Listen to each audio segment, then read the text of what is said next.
So we're here because you wrote this book, Motherhood is a Bitch, 10 Steps to Regaining Your Sanity, Sexiness, and Inner Diva. The book is great. Thank you. I know because I read it. And so starting out, how'd you come up with the title for the book? Because it's good.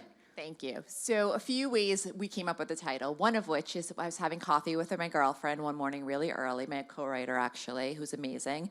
And the kids they just dropped off at school, but my emails were going off and everybody, my husband was calling and people were calling and I felt overwhelmed. And I said, you know what? I said, motherhood is and I just said, bitch. Right. And she said, you know what? That's your next book. Yeah. You're going to write a book about what it's really like to be a mom and no sugarcoating it. Right. And then on top of that, what also happened was I went away on a retreat by myself. My father had passed away.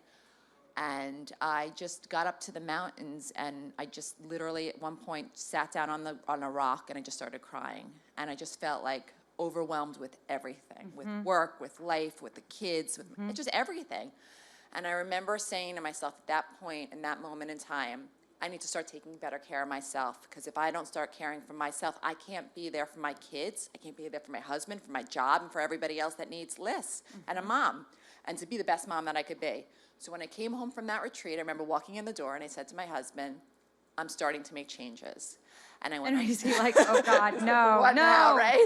Yeah. And I went on this journey, and the journey has taken me to where this book is, and I hope that it helps every mom out there as well. Well, because I think, and correct me if I'm wrong, but I think that your point is that there's this myth that you're going to have kids, and it's going to be just beautiful and butterflies and Disney characters, and everyone's going to be happy all the time, including you. Yep. And that's not really the way it is. It's motherhood, to me, and I know to you, it's the best. We love our children more than anything. Yeah. But at the same time, each and every day, it's a new adventure, and you never know what's going to happen. But we as mothers always have to smile. We always have to have our best game face on. And it's not always unicorns and rainbows every day and cotton candy. It's real. And I think sometimes... I don't know, it's never unicorns and cotton candy. Like, and I think sometimes yeah. we need to really just take a step back and deal with, everything that's going on in our lives and really... And be honest about be it. I think honest that's the about thing it. about Yes. motherhood is a bitch, and that's, of course, your book and why we're here, that you refuse to sort of keep the myth going, that you refuse to lie and say that every day you wake up happy with a smile on your face in a gingham apron making breakfast for your husband and your children. I mean, the reality of it is, like, you and I have had this conversation. You look at social media and everybody, is making their perfect organic meals and everything's perfect in everybody's life. And they're having sex all day long. And that's so wonderful Yeah. and so great. But the reality of it is, like, my kids have sometimes cereal with sugar. Yeah. You know what, Jenny? And nothing's going to happen. I don't give And my it's kids okay. breakfast Well, or lunch or dinner, but I think that's okay because why do they need to eat? When did you realize that you had to allow yourself to become more of a bitch, that you had to sort of let the facade go?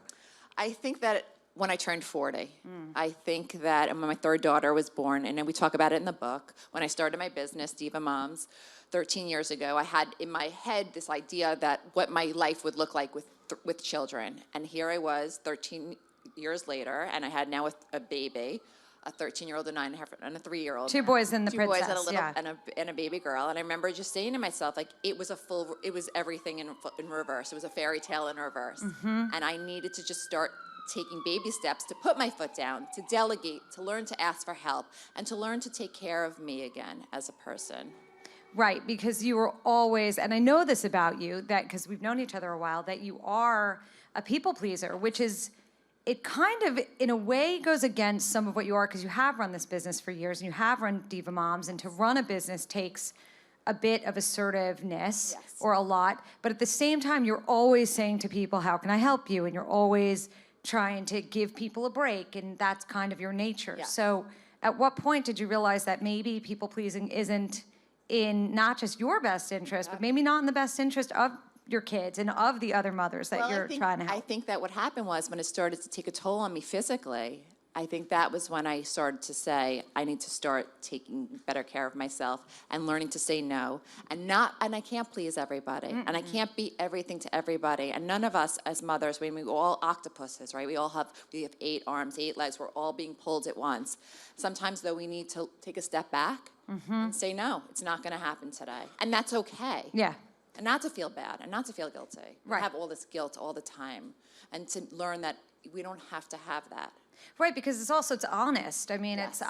every mother feels conflicted and compromised and busy and overwhelmed. I don't think I know any mothers that just feel great every day. Motherhood is a bitch. I mean, it's also your kids are your life, Yes.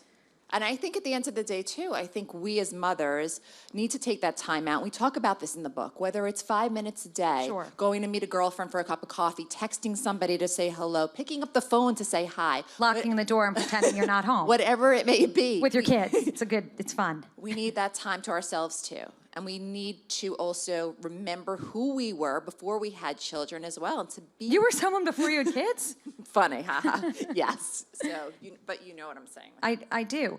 You also talk in the book, and I think this is great, about reclaiming your sexy or finding your sexy or being okay with being sexy. So at what point did you realize you had to sort of be sexy again or find your sexy, and how did you do it? I think that as moms, and I know it happened to me, I got into a slump. I was okay with wearing sweatpants all the time to go to bed in, right? Many of us do, and that's okay, Still do. right? I wear sweatpants every night. But I remember sometimes I had to if I wanted to keep my marriage alive, I had to take baby steps to make an effort to go on a date, to make a date night What with about my clean husband. sweatpants? That wouldn't work? Clean sweatpants are fine, but to that should be actually go out, Yeah. and I cleaned out my drawer of grandma panties, and I went out and bought some cute little lingerie and some nightgowns. And I'm not saying every night I'm in them, but it's okay to just The fact that you have them is enough. Like that, it's like, look, honey, it's here. It's there. It's there. But I also think too, it's so important too.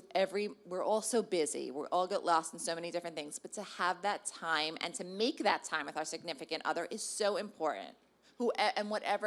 Whenever that may be. Right. And I made also a rule with my husband too. Texting to me to say hi during the day is lovely, but I want you to pick up the phone. I want you to say hello, And both actually of us, talk to you? and actually have a conversation. Jeez. Can you imagine? No.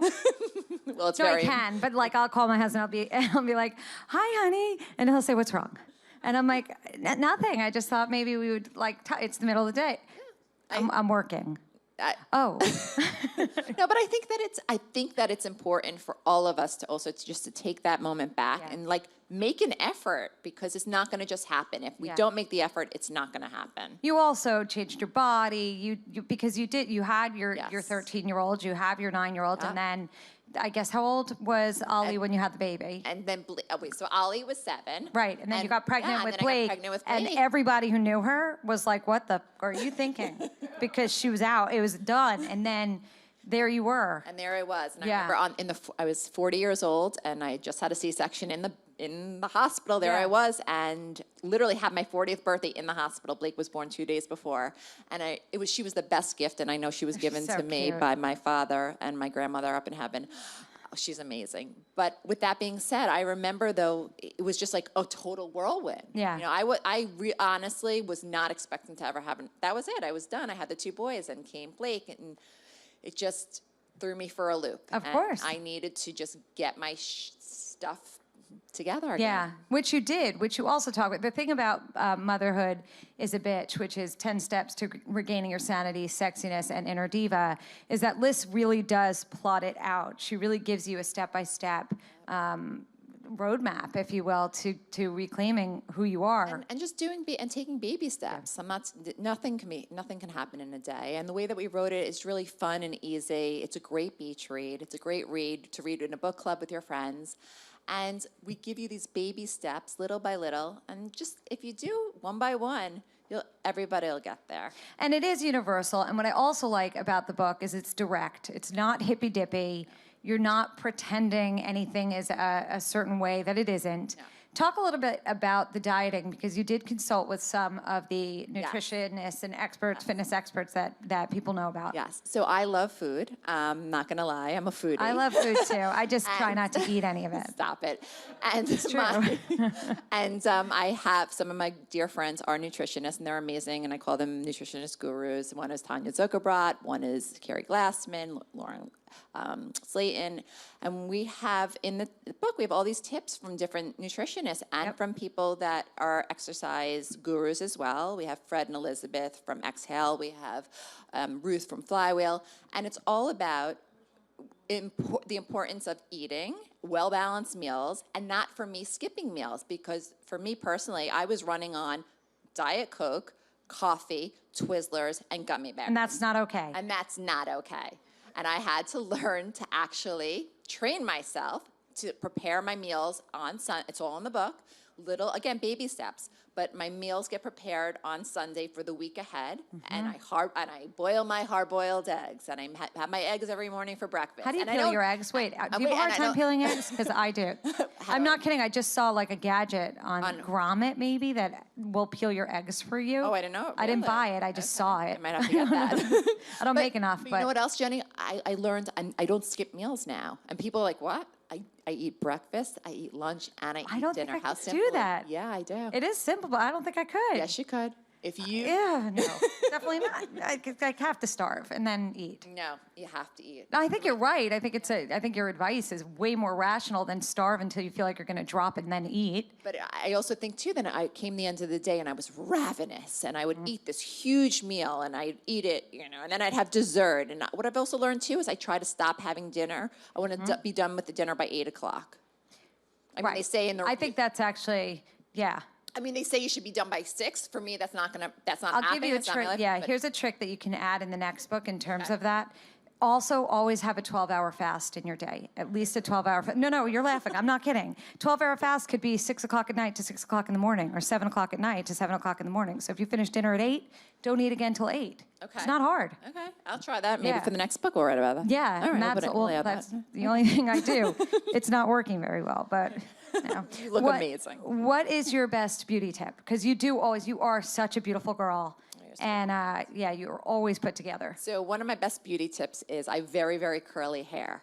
And once a week I do a really great deep conditioner at home, and I sleep with it. And then the next morning I take a shower, and it really helps condition my hair. Because people always ask, are you wearing extensions? What's in your-" Nope. I say, just a really great deep conditioner, and it doesn't have to cost a lot. I actually love...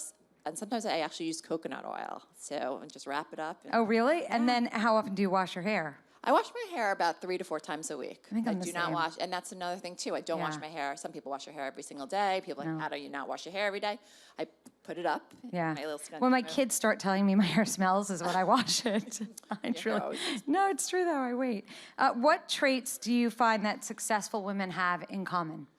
I think that traits that, it's a great question, successful women have in common is that the successful women support other successful women, and we don't try and put each other down, and we rise to the occasion, and we rise to support each other and be there for each other. I would say you definitely do that. I really try to do Yeah. that, and especially if you're somebody on my side, Mm-hmm. and if I care about you, you're in my field, you're in my team, and I want to continue to see that person's success and help it, and just that's. You could tell because a lot of the women that you worked with for the book for Motherhood is a Bitch are girls who've really, I know I should say women, and I say girls, but it's just, yeah. But that they're women who have accomplished and are happy to contribute and help you. And I think it's also important, too, to surround yourself, and we have a great chapter in there about your friends and your frenemies and who to really surround yourself with bitches and surround yourself with good people. Right, it's like reclaiming bitch. Yeah, and reclaiming, and learning also that to get rid of the negativity in your ear that comes along with as you grow a business or as you become successful. Sometimes, people like to shoot you daggers all the time. Sure. You just have to get rid of that negative. It takes a long time to do it, but to know who those people are and to keep them away. And I also, I don't know about you, but sometimes like when I walk into a room, I have that feeling. Like if I feel negativity, I'll walk right out of the room. Negativity, like a No, confidence sometimes no. issue? Sometimes I just feel like if there's negativity in a room, I feel it sometimes. I'll walk out of the room. I will not surround myself with that, if that makes any. Like, when I was younger, I would just be there, I'd deal with it. But now, I'll walk right out of the room or I'll just ignore it. Where does your confidence come from? Because I find that as a woman of a certain age, 47, it's awful. It's so bad. Where does your confidence come from? I think my confidence, listen, just like everybody else, every day I'm trying to build up my confidence. I think, though, it comes from inside Mm-hmm. and just knowing that what I'm doing, and I truly am doing this. I've been doing it for 13 years, and I'll continue to do it. Right, And my that's s- Diva Moms, which you should and my talk a bit son about, said that yeah. Mm-hmm. last night, is that I really love helping other moms. And knowing, and I get emails, and I get texts, and I get phone calls from other moms, and they write to me such beautiful stories, how they met other friends, and they love what I do, and they reconnected, and if it wasn't for me, it just all these, and I think that for me really helps build my confidence, and knowing that what I'm doing with my career I'm doing the right thing. So talk about finding your inner diva and your whole Diva Moms business, because it is fascinating. You have been doing it 13 years, a long time. Yep. So talk about both those things, because finding your inner diva is one of the lessons in motherhood is a bitch. Yes. So finding your inner diva is about, to me personally, and that's how the whole name Diva-lish Moms came about. And Diva Moms, we'll get to all that in really a minute. But it's all about finding your inner diva, and whatever that may be. So feeling good about yourself from the inside out, and taking that time and taking those steps to reclaim that, because at the end of the day, being a mom and going to bed at night, we're exhausted, all of us. But we need to find that inner diva inside and let her come out. I And think she's that's- there. yeah. She's in all of us. She's in every single one of us. Right, you just have to find her. Just have to find her. And so how did Diva Moms happen? So Diva Moms happened 13 And what years. is Diva Okay, so Moms? Diva Moms is a networking company, an event planning company, direct marketing company to moms everywhere, where we also are known for launching products. So if there's a new book that's coming out, the Diva Moms Book Club will host an event for that. In fact, you can thank Lyss for making 50 Shades of Grey become a huge success, certainly in New York, because you brought E.L. James here and had like a book club lunch Yeah. before anybody knew how dirty the books were. So we also, one of the things that I love about having Diva Moms is that we try and bring things to the moms before they become the next big thing. So if it's a new stroller that's launching, we'll throw an event for that stroller. And we'll also usually gift something to the moms as well, because they're influencers and they're tastemakers and they're moms on the street that I call it word of mom, one mom telling another mom telling another mom. Yeah. And I'm sorry, to get back to your question, how Diva Mom started was my son was just born, and I'd gone to a new mother's luncheon, and it was lovely, and all these new moms were there, but we weren't allowed to talk to each other. And there was one woman up on the stage, and she said, "Today you're going to learn how to breastfeed." And I said, "Oh my goodness, this is all that there is for new moms." And this was again 13 years ago. And the truth of the matter was, there was nothing out there for moms that was going to be sophisticated, chic, stylish, fun. Right, like beyond the whole my nipples Exactly. hurt. And then or a what, light yeah. bulb went off in my head, and here we are 13 years later. And a lot of people laughed at me, and they said, "You have no idea what you're doing. You can't start a business. You have no business background." And I give this advice to everybody all the time. The worst that can happen is that you'll fail, and the best that can happen is that you'll succeed. Right, and I would argue that even if you fail, it's not bad. It's not bad at all. That's just You opportunity to try something else. 100%. And I also believe, too, as women and men, we need to keep reinventing ourselves all the time and just keep growing, and we don't always have to stay the same, and that's okay. Are you surprised that Motherhood is a Bitch came to you as it did, that it came to you now at this point in your life? No, I actually, not that I'm glad that it happened, but am I surprised that it happened at this time? Yeah, I didn't know that it was going to happen, but it did happen, and I'm glad that it happened, because it was a reawakening and an aha moment for me to get on this journey of where I am today. Yeah, and I think you're going to be helping a lot of women who read it. And what's really, it's beautiful. People are writing to me, and they're saying the nicest things about the book. Because I think they feel vindicated. I but- think you talk openly about your relationship and about your kids and your frustrations and your body and your friends and things that you deal with. And I think there needs to be more open And dialogue. I think, well, that's what's important too. I think the dialogue, the open conversation, the truth, the honesty, that this isn't a picnic, and that it's okay. And I talk about my marriage, that it's a roller coaster. We have ups and downs. Like, there are people, on Facebook and Instagram every day that are blessed, they're in love. And I think that, that's lovely. But at the end of the day, I've been married for 16 years, and my husband is my partner. But just like everybody else, we have, it's a marriage, and it takes a lot of work, like everything else. The book, of course, is Motherhood is a Bitch, 10 Steps to Regaining Your Sanity, Sexiness, and Inner Diva. Lyss Stern, you're amazing. You're amazing. Thank you. So I think now we get to take questions from the audience. So any questions for Lyss? Hi, how are you? Hi, how are you? You are amazing and a big giver, big heart. And I wanted to ask you, when you had the aha moment, how long did it take for the family to go along? That's a great question. I remember coming in through the door from the retreat and turning and saying to my husband, I am starting to make changes, and I need you to get on this journey with me and to help me along the way, because I can't do this alone. And also turned to my kids too, and I said, things are gonna be a little different around here. You're gonna see, and not that it happens overnight, but mom's gonna start, you're 13 years old now, you gotta make your own lunch. Like, things are gonna start to change around How'd here. that work out? Well, that's a whole other conversation, because How's now my that husband's doing it. But Yeah. I think though now, I think everybody, again, in my family sees this new Lyss, and they like what they see because I'm happier inside. And if you're I think happier, you're nicer. We say happy moms, right? Make happy wives, Absolutely. happy lives. Yeah. And I think it's important for, again, us to be happy, to find that happiness. Any other questions? Hello. Hi. I wanted to know, what was the biggest misconception about motherhood that you believed before you had children? That it's fun. I guess the biggest misconception was, nobody tells you what it's going to be like. Right. There's no book out there. There's no guide for this. You think, you see the commercials, right, everybody, the cute little babies, and everyone's so happy, moms and the kids and the dads, and they're running around in the field. It's all a lie. Nobody tells you, Yeah. though, that every day you're going to be on a new adventure, and something. I love how you keep calling it an adventure. Something each and every day is going to happen. Last night, I had a book launch party, and one of my kids was having a meltdown in the corner. I mean, this is life, and this is what happens. So, mom was ready to leave the party and go take her son home. Of course, because the what we kids do. always have to come first. Exactly. And you love them so much, and it's terrifying every minute of every day. Yes. They don't tell you about anxiety. No, they don't tell you about anything. Yeah, no, but you do, and that's great. I think that's why every mother should read Motherhood is a Bitch, because it's an honest take on what it's like to be a mom. Yes. There's just very few unicorns. And who knew unicorns were so great? It's only like in recent years, everyone's like, I want to be a unicorn. I'm like, why? It's a horse with a horn. But I'll never forget.